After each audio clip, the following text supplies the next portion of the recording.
반려견이 많아지면서 개물림 사고도 하루 평균 6건이 발생하고 있는데요.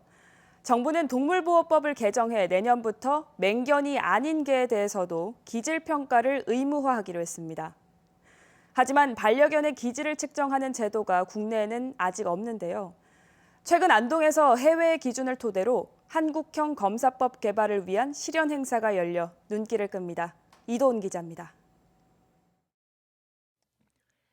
간식을 먹고 있는 개의 볼에 인조손을 갖다 댑니다. 개가 으르렁대더니 인조손을 물어버립니다. 개의 공격성이 어떤 상황에서 어떤 방식으로 드러나는지를 알아보기 위한 실험입니다. 공격성을 측정하는 실험 상황은 총 100여 가지.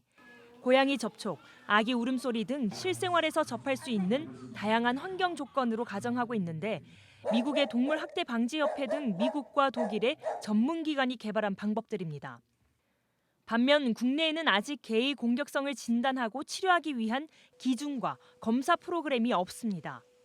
개물림 사고가 생기고 있는데 내가 기르고 있는 우리 강아지가 공격성이 있는지 없는지 그 자체를 현재 모르고 있는 겁니다. 그래서 그 강아지를 사회에 가지고 데리고 나갔을 때 자기가 모르는 의도하지 않는 어떤 물림 사고가 생기고 있는 것입니다.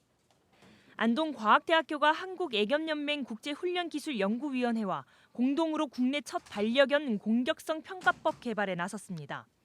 해외 평가 방식의 단점을 보완하는 게 첫 번째 과제입니다. 대견에 대한 부분들이 좀 부족해요. 그러니까 이제 다른 상대방 개를 들이대서 그 개한테 어떤 공격성을 보이느냐. 이 지금 독일 배젠 테스트 같은 경우는 아이들을 하나도 안 쓰고 있어요. 국내평가법은 오는 9월 학술대회를 통해 처음 공개된 뒤 내년 4월 시행 예정인 동물보호법상 반려견 기질평가에 단계적으로 반영되는 걸 주최 측은 기대하고 있습니다. 안동과학대에서 처음 열린 기질평가 현장에는 검역당국과 마약수사당국 등 개를 업무에 활용하는 정부 부처에서도 참여해 큰 관심을 나타냈습니다.